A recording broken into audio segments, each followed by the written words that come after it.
सभी को मेरा नमस्कार। मैं सुमन शर्मा आप सबका स्वागत करती हूँ। आज का इस वीडियो में अंजो दीदी नाटक जो कि आपकी यूजीसी नेट के सिलेबस में लगा हुआ है, यूनिट नंबर 8 है, नाटक नंबर 13, 14 का विवरण हम पिछले वीडियो में कर चुके हैं। पिछले वीडियो को आप देख सकते हैं प्लेलिस्ट में जा कर के। नाटक और रंगमंच नाम से प्लेलिस्ट आपको मिलेगी। अंजो दीदी नाटक उपेंद्र एस्क द्वारा लिखा हुआ है और इनके जन्म की बात कर लेते हैं। 14 सितंबर 1910 को जन्म हुआ है। मृत्यु इनकी 19 जनवरी 1996 को हुई है। पंजाब जालंधर में ये पैदा हुए थे। अंजो दीदी के प्रकाशन वर्ष की बात कर लेते तो अंजो दीदी का प्रकाशन वर्ष 1955 है। ये लिख 1943 में लिया था, लेकिन 12 वर्षों के बाद इसका प्रकाशन करवाया। कई बार प्रश्न पूछ लिया जाता है कि इसका प्रथम मंचन कब हुआ, तो 30 जनवरी 1954 को मुंबई हिंदी मंडल के सेंट जेवियर कॉलेज में इसका प्रकाशन यानी मंचन पहली बार हुआ। इसमें 2 अंक है और हर एक अंक में 3 दृश्य हैं। हर एक अंक में 3 दृश्य हैं। प्रथम अंक की बात कर लेते हैं। प्रथम अंक 1933 का है। यहाँ से इसका कथानक भी शुरू होता है और गर्मियों का दिन है। 3 ही दृश्य है। कुल पूरे उपन्यास में 10 पात्र हैं, जिसमें 6 पुरुष पात्र और 4 स्त्री पात्र हैं। आइए बात कर लेते हैं प्रथम की। दूसरे अंक में पात्र कुछ इसके समान होंगे, कुछ नए ऐड हो जाएंगे। वो घटना है, देखिए इसमें। अगर आपको पात्रों का चरित्र चित्रण है तो मैं उनकी विशेषताएं भी साथ साथ बताती चलूँगी। अंजलि यानी अंजो नायिका है, लगभग 30 वर्ष की है। अहम की प्रतिछाया है, जो अपने आप को ही सबसे ऊपर रखती है। अनुशासन प्रिय है, दमन करना उसकी प्रवृत्ति है। वक्त की पूरी पाबंद है। उसका जो स्वभाव है वो थोड़ा कड़ा है। रौबदार चरित्र है। अपनी उंगली पर सबको नचाना चाहती है। नादिर सा हुक्म प्रवृत्ति की है। मानसिक रूप से पीड़ित है, जुल्मी है और सन की चरित्र की है। श्रीपत के शब्दों में उसको अस्वस्थ चित्त या जालिम स्त्री भी उसको कहा गया है। श्रीपत जो कि उसका भाई है, अपनी बातों पर दृढ़ रहने वाली है और अपनी हट मनवाने के लिए किसी भी हद तक जा सकती है। स्वच्छता की पक्षधर है। आइए बात कर लेते हैं अनिमा की। अनिमा जो कि नायिका की सहेली है, उसकी सहेली है और वहाँ पर आई हुई है। उसके संतुलन को देखकर उसकी जो पूरी तरह से जो उसने डिसिप्लिन मेंटेन किया है उससे बहुत ज़्यादा प्रभावित होती है। नायिका के पति हैं जो इंद्र नारायण जी, बहुत ही हास्य प्रिय प्रवृत्ति के हैं, लेकिन अंजलि ने उनको बिल्कुल इस प्रकार से कंट्रोल कर दिया है। हंसमुख जिंदा इंसान अंजलि के दमन के कारण वो अपनी जो प्राकृतिक जिंदगी थी या उसका जो स्वाभाविक स्वभाव था उसको उन्होंने तिलांजलि दे दी है और वो पत्नी की कठपुतली बनकर रह गई हैं। पत्नी जैसा कहती है उसके इशारों पर नाचने वाले हैं। पेशे से वकील है। शराब की उनके के प्रति ललक तीव्र रहती है, लेकिन पत्नी से छुप छुप कर शराब पीते हैं। अंजलि की मौत का बाद में कारण भी वो अपने आप को ही मानते हैं। शराबी उनकी शराबी प्रवृत्ति को नियमित दिनचर्या और अंजलि के आदर्शों का पालन करने वाले पात्र हैं। अंजो की मौत के बाद पूरे तरह से सन्यासी जीवन में प्रवर्तित हो जाते हैं। ये हमने 3 पात्रों की बात कर ली। अब है श्रीपत जो कि नायिका अंजो के भाई हैं। 27 वर्षीय हैं, यानी नायिका 30 वर्ष के तो उसे 3 साल छोटे हैं। अंजलि से विपरीत उनका स्वभाव है। स्वतंत्र है, मनमौजी है, फक्कड़ है, गुमक्कड़ प्रवृत्ति के हैं, मस्त मौला है, मन के राजा हैं। अंजो के इशारों पर नाचने वाले नहीं हैं, स्वाभाविक जिंदगी जीते हैं। अंजलि के शब्दों में उसको गवार या ब्रेक चरित्र वाला मानती है, अविवाहित है, शराब के प्रति ललक रखता है। भांजा नीरज के प्रति असीम स्नेह रखता है। जीजाजी पर व्यंग्य करते हैं। बाद में जब दूसरा दृश्य आता है, उम्मी के शब्दों में फक्कड़, पियक्कड़ और सलोनी चरित्र के हैं। उम्मी को अंजो दीदी का ही प्रतिनिधि कहें, वो दूसरे उसमें बात करेंगे हम। किसी भी बात की सनक तक की हद तक वो नहीं करते, अपने अनुसार या समय के अनुसार बदल देने की प्रवृत्ति उनके अंदर है। शादी के सपने पालने वाले किंतु शादी करने वाले नहीं करने वाला पात्र है। पूरे उसमें इसकी शादी नहीं दिखाई गई है। अनिमा के शब्दों में से खूब आदमी कहा जाता है। सफाई जहाँ जाकर ख़त्म होती है, उनकी सनक से डरने वाला पात्र हम इसको कह सकते हैं। अंजो इसको मोबिर्ड और जालिम कहती है। खाने की मेज़ पर सोने वाला, और अंजलि की कमज़ोर नसों की मोबिर्ड औरत कहते हैं। और उसके नाना जी का अंजो पर बहुत ज़्यादा असर है, ये बार बार कहकर उसको चिढ़ाते हैं। जीजाजी की को अंजो की मौत का रहस्य बताने वाला भी पात्र है, और इस सारी स्थिति से उबारने का कार्य भी इस नाटक में करता है। नीरज जो पहले दृश्य की बात, पहले अंक की बात, उसमें नीरज 11 वर्षीय बेटा है, जो दूसरे अंक में जवान और उसका खुद का 11 वर्षीय बेटा दिखाया गया है। मुन्नी वहाँ नौकरानी है और राधू जो है नौकर है। द्वितीय अंक जो है वो 20 साल बाद की कथा है और 1953 की कथा, और जहाँ प्रथम अंक है उसमें गर्मियों का दिन था, अभी ये सर्दियों का दिन है, वही बैठक का सीन है। पात्र इसमें श्रीपत जैसे मैंने बताया भाई है, इंद्र नारायण पति है जो अब वकील से जज बन चुके हैं, नीरज पुत्र है जो अब शादीशुदा है, उम्मी उसकी पुत्र वधू है, और अंजो की रूप है। नीलम अंजो का पोता है और नीरज और उम्मी का पुत्र है। कथानक और पात्र यहाँ आप कुछ उससे समझ ही गए होंगे कि किस प्रकार से घटना चलती है। प्रथम दृश्य में थोड़ा सा मैं आपको बता देती हूँ कि प्रथम दृश्य में अंजो नाटक की धुरी या केंद्रीय पात्र है, उसी से इसकी शुरुआत होती है। अहम की भरी हुई है, वक्त की पाबंद है। अंजो की तानाशाही पूरे परिवार पर चलती है। बेटा नीरज, कपड़े बदल लिए तुमने, पापा से कहो नहाकर इधर आए। 30 वर्षीय अंजलि जो है गृहस्थी की चक्की में पूरी निष्ठा और गंभीरता से जुटी हुई है। अंजो जिसको हम कहते हैं घर का सलीका, समय की पाबंद। गर्मियों के छुट्टियों में उसकी सहेली अनिमा वहाँ आती है और ये देख करके हैरान हो जाती है। अंजो अपनी सहेली से अपनी प्रशंसा सुनकर फूले नहीं समाती। घर के कण कण में सलीका, समय की पाबंदी, लोगों के तौर तरीके सिखाए हैं उसने अपने अनुसार अपने घर को मैनेज किया है। कहीं तुम आकर इसे देखती तो ये आपको पहले भूतों का डेरा लगता। इस प्रकार से दोनों बातें करती हैं। लेकिन अंजलि की अनुशासन प्रियता, वक्त की पाबंदी, रहन सहन का सलीका, यह देखकर अनिमा उससे कहती है कि तुम अपने उद्देश्यों में सफल हुई हो। तुमने अपने घर को घड़ी सा बना लिया है, मानो सभी उसके पुर्जे हों। अंजलि एक सखी अनिमा से कहती है कि जिंदगी स्वयं एक महान घड़ी है। प्रातः और संध्या उसकी सुइयां हैं, नियमबद्ध एक दूसरे के पीछे घूमती रहती हैं। हम सब इसके पुर्जे बन जाएं और नियम पूर्वक अपना अपना काम करें। अंजलि के पति वकील हैं, जो मैं पहले बात कर चुकी हूँ, इंद्र नारायण जी, जो बेपरवाह, मनमोजी, हंसमुख प्रवृत्ति के हैं। लेकिन अंजलि के पीछे नीरज से ज़्यादा जान खपाकर अपने अनुकूल साँचे में उन्होंने ढाल लिया है। सफाई, वक्त के पाबंद, सभ्य समाज के तौर तरीके सभी अंजलि ने उसको सिखा दिए हैं। 6 वर्षों तक उन्होंने एक बार भी दही बड़े तक नहीं चखे हैं। उन्होंने उनको कल्चर्ड मैन बना दिया है।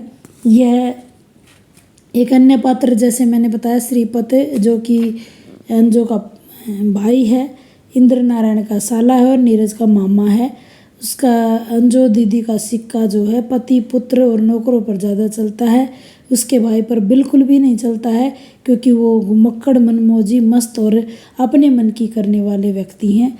सिगरेट कहीं भी फेंक देते हैं और अपने पसीनों में ही अपने जीजा इंद्रदेव को से गले मिल जाते हैं।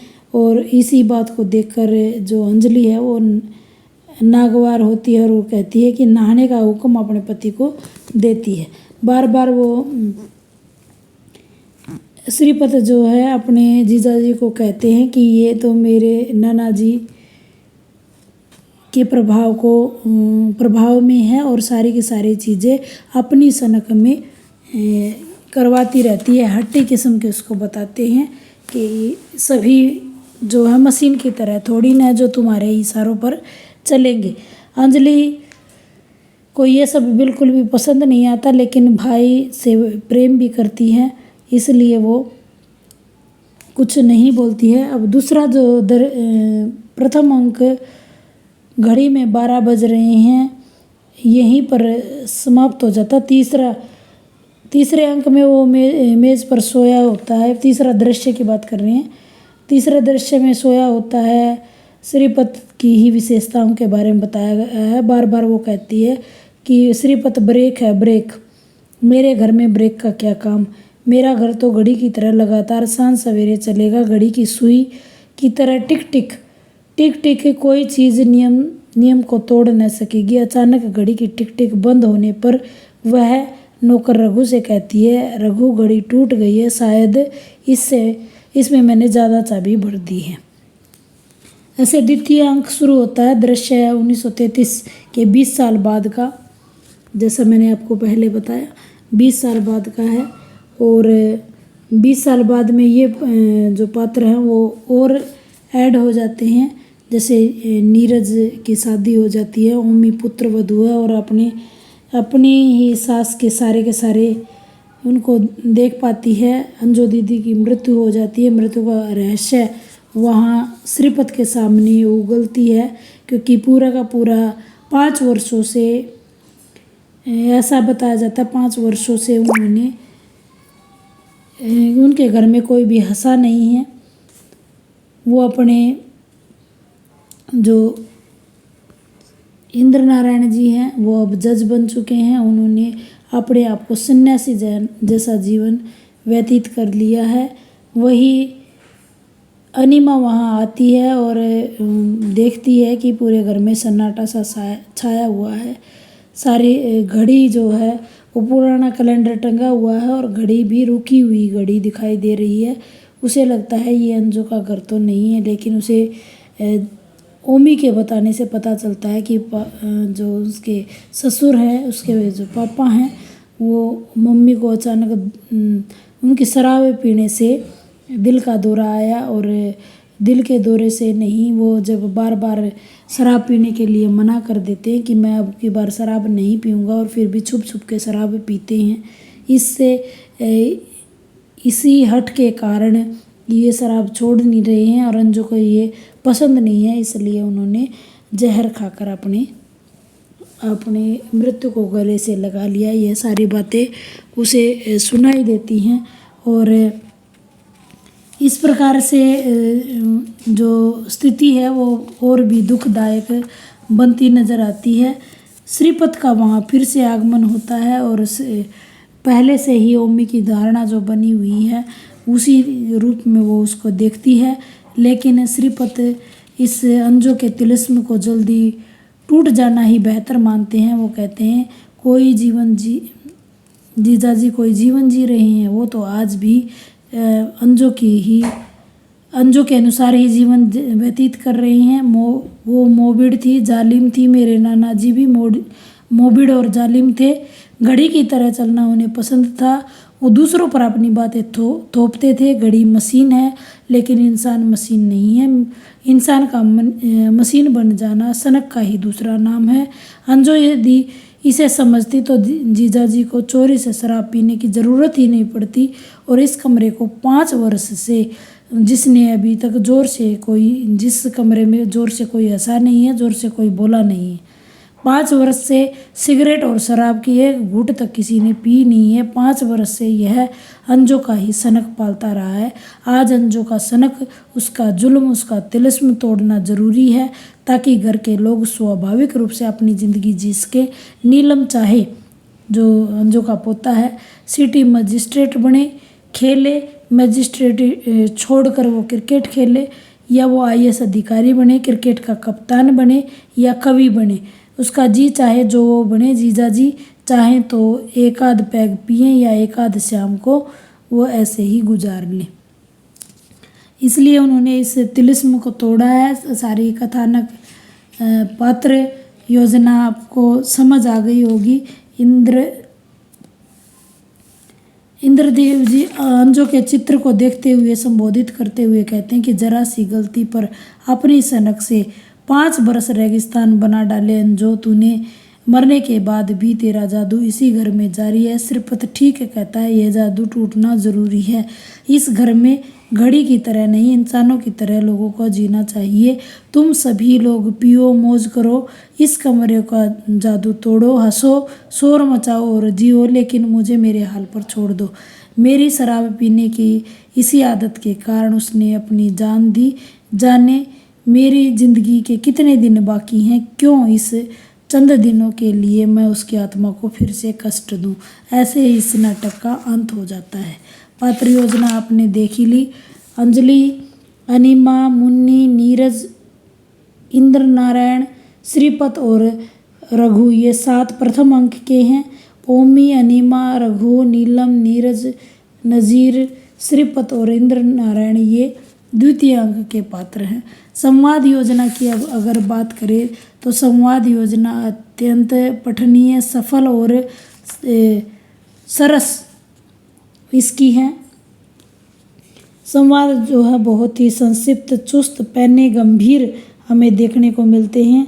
जैसे 1-2 एग्जाम्पल मैं आपको देना चाहूँगी।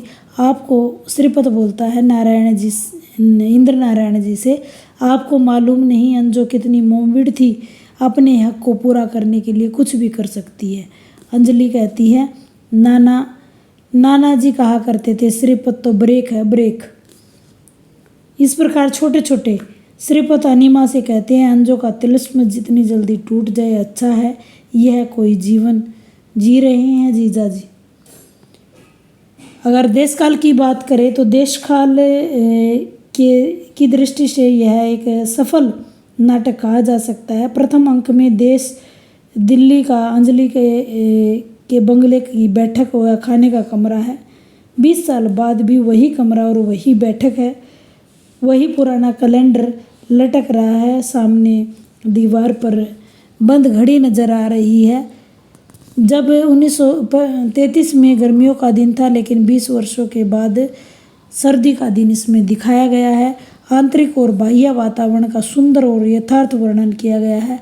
आंतरिक वातावरण में घटनाएं और परिस्थितियों का वर्णन किया गया है। पात्रों की मानसिक स्थिति, हाव भाव और अंतर्द्वंद का चित्रण है, जबकि बाह्य वातावरण में सामाजिक, धार्मिक, सांस्कृतिक, राजनीतिक परिस्थितियों का जो चित्रण है वो नहीं के बराबर हुआ है।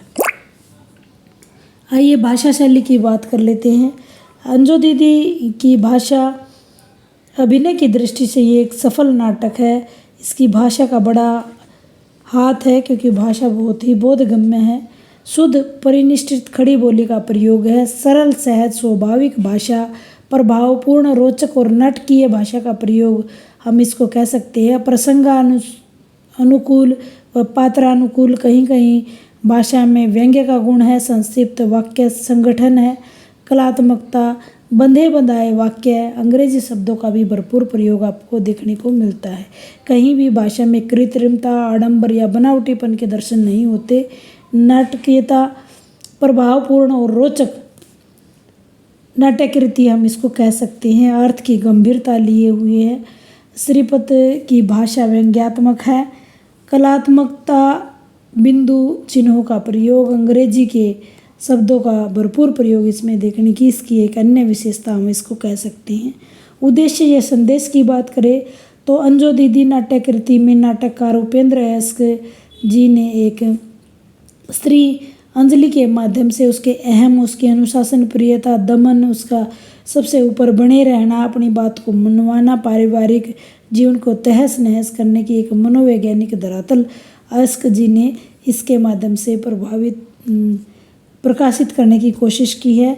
नाट्य कृति में ये संदेश मुखरित होकर हमारे सामने आया कि मनुष्य को अपने प्राकृतिक स्वभाव अनुकूल जीवन जीना चाहिए, अपनी वास्तविकता को कभी नहीं छोड़ना चाहिए। वास्तविक मनोवृत्ति को छोड़कर अगर यांत्रिक होने पर सत्यानाश के सिवा कुछ भी हाथ नहीं लगता है। अंजो दीदी नाटक की नायिका नाटक की तरह चलना चाहती है, लेकिन घड़ी मशीन है, इंसान मशीन नहीं है। जब इंसान मशीन बन जाता है तो मनुष्यता के लिए सबसे बड़ा खतरे का दिन वह होगा। इंसान का मशीन बनना सनक का दूसरा ही रूप है। अंजो का यदि इस बात को समझ लेती तो इंद्रदेव को न तो चोरी से शराब पीनी पड़ती, न ही उसे अंजो को मौत को अपने आलिंगन करना पड़ता। स्वाभाविक जिंदगी जीने के लिए मनुष्य की यांत्रिकता की सनक के ऊपर उठने की आवश्यकता है। यही इसका प्रभावशाली संदेश है। रंगमंच की दृष्टि से अंजो बहुत ही सुंदर और संक्षिप्त, केवल 2 अंकों में सिमटा हुआ, सिर्फ 3 दृश्यों में दिखाया गया यह नाटक है। और रंगमंच की दृष्टि से यह एक सफल प्रयोग कहा जा सकता है, क्योंकि इसमें ज़्यादा गीतों की बाहुल्य नहीं है, मात्र 2-2 पंक्तियों के गीतों के बोल हैं। अरुचिकर और असंभव घटनाओं का समावेश भी इसके अंतर्गत नहीं है। संवादों में सरलता है, संक्षिप्तता है, संजीवता है, जो नाटक के अभिनय और रंगमंच की दृष्टि से यह व्यंग्य का जबरदस्त पुट इसको कहा जा सकता है। उपसंहार में हम कह सकते हैं कि वास्तविक मनोवृत्ति को कभी न छोड़े, यांत्रिक होना हमेशा सर्वनाश को बुलावा देना है। यही इस नाटक का प्रमुख उद्देश्य है। उम्मीद करती हूँ इस वीडियो के माध्यम से मैं आपको अंजो दीदी को संपूर्ण रूप से समझा पाई होंगी। धन्यवाद। इसके कुछ प्रश्न जो है मैं आपको कमेंट बॉक्स में इसके आंसर मैं आपसे चाहूँगी कि आप कुछ एक चीज़ें बताएं जिसके आंसर आपको इसी में मिल जाएंगे, लेकिन फिर भी मैं चाहती हूँ आप कम से कम इनके आंसर ज़रूर दें। जैसे इंद्र नारायण के चटोरापन से किसने बचाया था? श्रीपत ने अंजलि को कितने वर्षों से पत्र नहीं लिखा था? अंजो दीदी किस पात्र नाटक जो है किस पात्र के इर्द गिर्द घूमता है? अंजो को गोद लिया था किसने? ये आपने बताना है। 4 प्रश्न मैं आपसे यहाँ कर चुकी हूँ। धन्यवाद। उम्मीद करती हूँ आप कमेंट बॉक्स में आंसर ज़रूर करेंगे।